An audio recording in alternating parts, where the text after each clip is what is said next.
안녕하세요. 형광펜 성경과 함께하는 성경 공부, 오늘은 느헤미야 13장 마지막 장입니다. 하나님께 영광 돌립니다.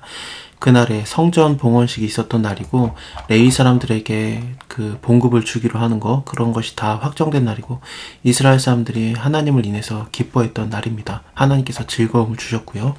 그날에 모세의 책을 낭독하여 백성들에게 들리게 하였는데, 그 책에 기록하기를 암몬 사람 모압 사람들은 영영이 하나님의 회에 들어오지 못하리니, 하나님의 회에 들어오지 못하는 이유는 그들이 이스라엘 사람들에게 양식과 물로 준 게 아니라 오히려 발람이라는 선지자가 있었어요. 그 사람에게 뇌물을 줘서 이스라엘을 저주하게 했거든요. 하나님께서 물론 막아섰습니다.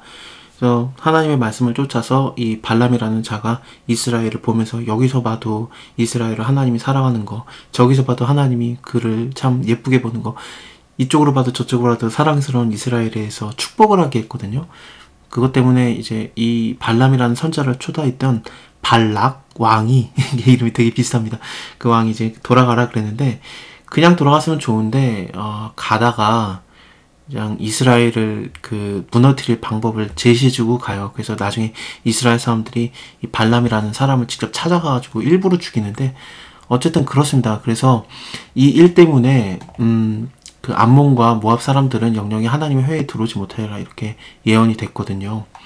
근데 실제로는 들어온 사람이 있습니다. 모압 여자 룻기에 나오죠. 룻이라는 사람이 모압 여자인데, 그 다윗의 증조, 고증조 할머니 그렇게 봐야 되나? 그렇습니다. 그래서 그 마태복음을 봐도 예수님의 족보에 이름이 올라가지 않습니까? 결국에는 하나님 잘 믿으면은 다 괜찮아요. 이게 꼭 무슨 어떤 특정한 족속만 하나님이 벌 내린다 그런 건 아닙니다. 특정한 족속만 또 복을 준다 그렇게 볼 수도 없고요. 그러니까 선택받은 민족이라고 보는 게 유대인만 그러면은 뭐 구원받냐? 그건 아니라고 마태복음에서 바로 말하지 않습니까? 뭐 돌들로도 얼마든지 아브라함의 자손이 되게 할 수 있고, 갈라디아서를 보면은 믿음이 있으면은 전부 다 아브라함의 자손이에요. 그러니까 다 괜찮은 겁니다. 너무 걱정하지 마세요. 한국 사람들도 괜찮은 겁니다. 그러나 우리 하나님이 그 저주를 돌이켜서 복이 되게 하셨는지라 백성이 이 율법을 듣고 곧 섞인 무리들, 그러니까 이방인을 말하는 것 같습니다. 그 사람들을 이스라엘 가운데에서 몰수히 분리케 하였습니다. 그래서 다 나눠지게 했는데, 이전에 우리 하나님의 전 골방을 맡은 제사장 엘리야십이면은 그 굉장히 중요한 인물이거든요. 포로 생활을 하고 있다가 돌아와서 첫 번째 대제사장이 예수하였고요. 그 다음이 요야김이고, 그 다음이 이 엘리야십이에요. 근데 이 자가 도비아와 관계를 맺고 있었던 거예요. 도비아는 어떤 자였습니까? 뭐 2장 10절에서도 암몬 사람 도비아라고 나오고, 여기 지금 모압과 암몬 자손은 안 된다 그랬는데 암몬 사람이었고요. 그리고 또 산발랏이라는 자 기억나십니까? 굉장히 방해했던, 성벽을 건축할 때 방해하고 고소하고, 또 뭐 내가 널 전쟁 일으킬 거다라고 막 그런 유언비어도 퍼뜨리고 실제로 방해를 굉장히 많이 했던 자 있잖아요. 그 자랑 같이 이름이 나오던 자가 이 도비아였어요. 그 얘기가 4장에 같이 나오죠. 산발락과 도비아가 예루살렘을 치려고 한다라는 소문이 돌게 해서 무기를 들고 일하게 하고 그랬었잖아요. 이스라엘 사람들이 되게 힘들게 일했었고, 또 뭐 물 들어갈 때도 무기를 들고 갔었다. 그리고 밤에는 지키고 있다가 낮에는 일했다. 그래서 너무 힘들어가지고 느헤미야가 하나님한테 기도하고 그랬었잖아요. 그 사람이에요. 그 6장을 보면은 유다의 많은 귀인들과 동맹을 해가지고 스파이를 심어놓던 그런 사람입니다. 근데 그 사람과 연관이 있었던 거예요. 제사장이. 이런 게 어디 있습니까? 도비아를 위해서 아예 큰 방을 하나를 갖다 준 거예요. 그러니까 성전에다가 그 있던 골방이거든요. 그 방은 원래 소재물과 유향과 기명과 또 레위 사람들과 노래하는 자들과 문지기들에게 11조를 주는 그 곡물과 세포도주와 기름과 또 제사장에게 주는 거제물을 두는 곳이었는데, 그 하나님의 전 골방을 도비아라는 아주 못된 인물에게 이걸 내줬던 겁니다. 야, 이게 이럴 수가 있느냐. 근데 이게 그 느헤미야가 몰랐었어요. 왜냐면은 예루살렘에 있지 않았었던 거예요. 바벨론 왕 아닥사스다 32년에 잠깐 왕한테 갔었어요. 그리고 나서 며칠 후에 왕에게 말미를 청하고 예루살렘에 다시 와봤더니 이 도비아라는 사람이 하나님의 전뜰에 방을 갖추고 이런 악한 일을 하고 있었던 겁니다. 느헤미야가 굉장히 화내고 도비아의 모든 그 물건들을 방 밖으로 다 내어 던져버립니다. 그리고 명해서 그 방을 정결하게 하였고, 하나님의 전에 그릇들과 소재물과 유향을 다시 그리로 원래대로 들여보냅니다. 또 알아봤더니 어떤 일이 있었냐면은 레위 사람들이 받을 게 많지 않습니까? 12장 마지막이었어요. 스룹바벨과 느헤미야 때 온 이스라엘이 노래하는 자들과 문지기들에게 날마다 쓸 것을 주었을 때 그 구별한 것을 레위 사람에게 주고 레위 사람들은 그것을 또 구별해서 아론 자손에게 주었느니라. 이렇게 나왔는데 이걸 안 줬던 겁니다. 주지 않으니까 레위 사람들이 다 떠난 거예요. 레위 사람들과 노래하는 자들이 각각 그 전리로 도망하였기로 내가 모든 민장들, 그러니까 리더들을 꾸짖어서 말하기를 하나님의 전이 어찌해서 버림바 되었느냐 하고 레위 사람들을 다시 불러 모읍니다.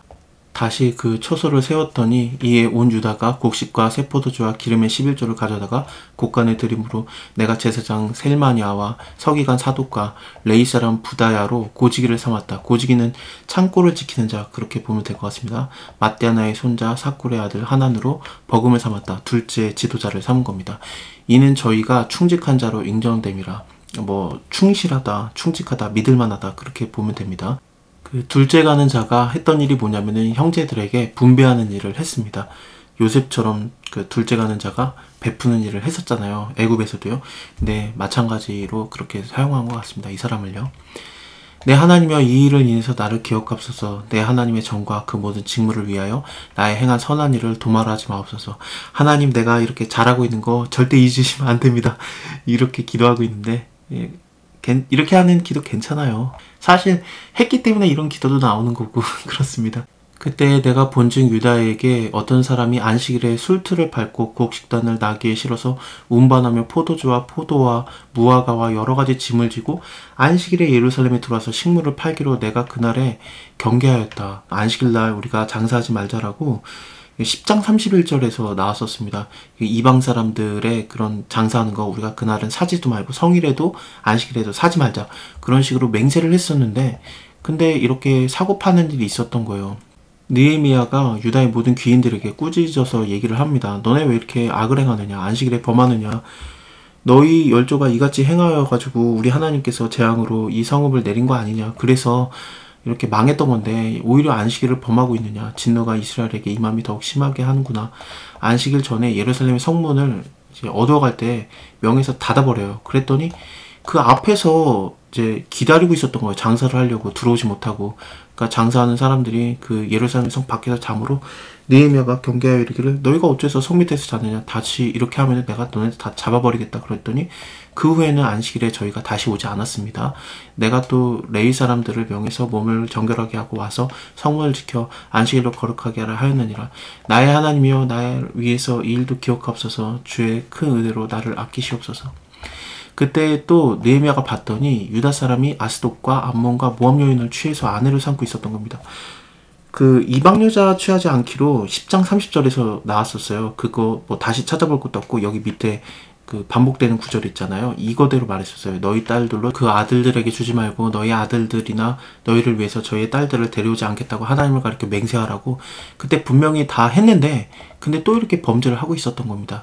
그러니까 막 화가 나가지고 저주하면서 그 사람들을 때리고 머리털을 뽑고 막 그랬었습니다. 그래서 두어 사람을 그렇게 한 겁니다. 예전에 솔로몬 왕이 이런 일로 범죄했었지 않느냐. 저는 열국 중에서 비길 왕이 없이 하나님의 사랑을 입은 자였는데 그 솔로몬의 또 다른 이름이 여다디아였죠. 하나님께 사랑받는 자라는 그런 뜻이었거든요.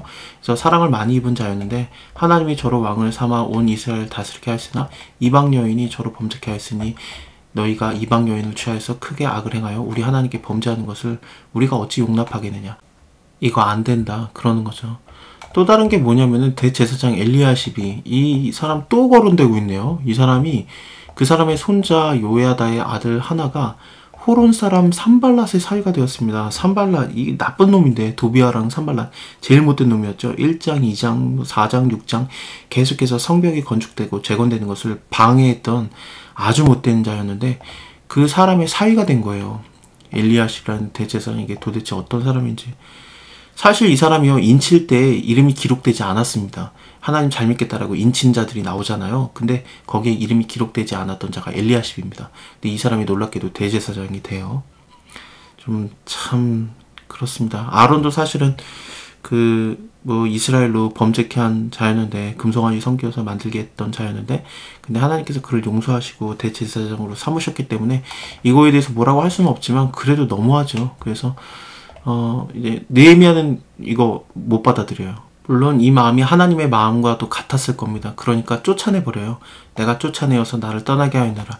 내 하나님이여, 저희가 제사장의 직분을 더럽히고 제사장의 직분과 레위 사람에 대한 언약을 어겼사오니 저희를 기억하옵소서. 내가 이와 같이 저희로 이방 사람을 떠나게 하여서 깨끗하게 하고 또 제사장 레위 사람의 반열을 세워서 각각 그 일을 맡게 하고 그 정한 기한에 나무와 처음 익은 것으로 드리게 하였사오니 내 하나님이여 나를 기억하사 복 주옵소서라고 기도를 하였습니다. 자, 오늘은 여기까지 보고요. 다음 시간에 오히려 시간적으로는 조금 앞으로 가는 건데요. 에스더서를 볼게요. 감사합니다. 다음에 뵙겠습니다.